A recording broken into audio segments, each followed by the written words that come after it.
आषाढी एकादशीच्या निमित्ताने या मंदिरात विठ्ठलाचे प्रतिरूप घेऊन वेदिका हेमराज जयस्वाल ही विद्यार्थिनी हजर झाली।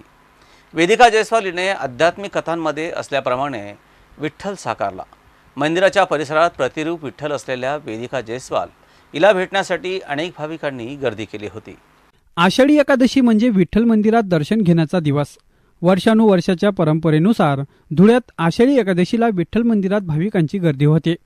धुळ्यातील जीटीबी चौकाजवळ राहत असलेल्या जयस्वाल कुटुंबाने आषाढी एकादशीनिमित्त त्यांची कन्या वेदिका हिला विठ्ठलाचे प्रतिरूप घेऊन मिरविले। मंदिर परिसरात आलेल्या प्रतिरूप विठ्ठलाचे म्हणजेच वेदिका जयस्वाल हिला भेटण्यासाठी अनेक भाविकांनी धडपड केली।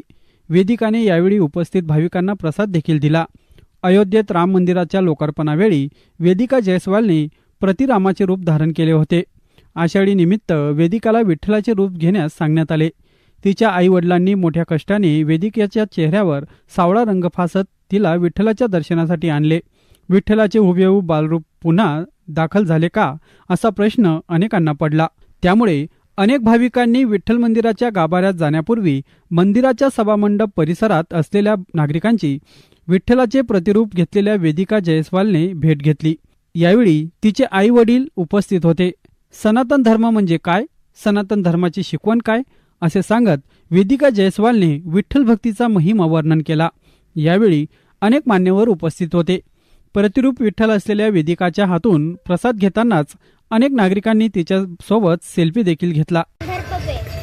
सनातन धर्म क्या है मेरा सनातन धर्म, धरती को चूमा तो कान्हा के मुख में ब्रह्मांड मिला, क्रोधित इंद्र हुए तो कनिष्का पर गोवर्धन पहाड़ मिला, माता पिता के चरण पखारे जैसे श्रवण कुमार मिला, द्रोणाचार्य से गुरु मिले तो एकलव्य शिष्य उदार मिला, राम की प्रतीक्षा में सजा शबरी का द्वार मिला, चंद्रहास की प्रबल गुंज में गीता जैसा सार मिला, त्याग दया और करुणा का वह पावन सा मर्म मिला, और धन्य हुआ है जीवन मेरा जो मुझे सनातन धर्म मिला, धन्य हुआ है जीवन मेरा जो मुझे सनातन धर्म मिला।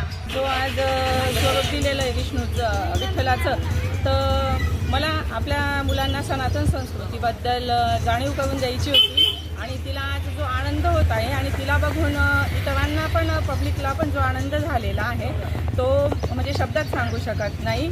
आणि आज तिने प्रसाद वाटप पण केला आहे। माझं पॅरेंट्सचं एवढंच म्हणणं आहे की आपल्या मुलांना हिंदू संस्कृतीबद्दल आणि सनातन संस्कृतीबद्दल सांगा। त्यांना आज असं तुम्ही स्वतःच बनवून दिलं तर ते मुलं आयुष्यभर त्यांच्या ती गोष्ट लक्षात राहील। आषाढी एकादशीचा उपवास करून वगैरे आपण तर ते सगळं करतोच आहे, पण त्याच्या बरोबर आता बरेच लहान लहान मुलं आज मला भेटले जे कोणी विठ्ठलजी झाले, कोणी रुक्मिणी झाले। तर अशीच सनातन संस्कृती आपली पुढे जाओ। सगळं काही बघा, आपण काय म्हणतो सगळे मोठेच नेते योगीजी मोदीजीच करतील असं नाही आहे। आपल्याला पण आपल्या सनातन संस्कृतीला पुढे जाण्यासाठी छोटंसं पाऊल उचलावं लागेल। हा माझा एक खारीचा वाटा होता। माझी मुलगी पण त्या गोष्टीत खूप छान सहभागी होते, सपोर्ट पण करते, कारण एवढं सगळं घालणं आणि चेहऱ्याला काळं लावून ते ठेवणं सोपं नाही आहे। मंदिरातलेही सगळे पुजारी खूप आनंदित झाले। तिला मध्ये गाभाऱ्यात जाऊन दर्शन भेटलं। आम्ही खूपच आनंदित आहोत। जय श्री राम कृष्ण।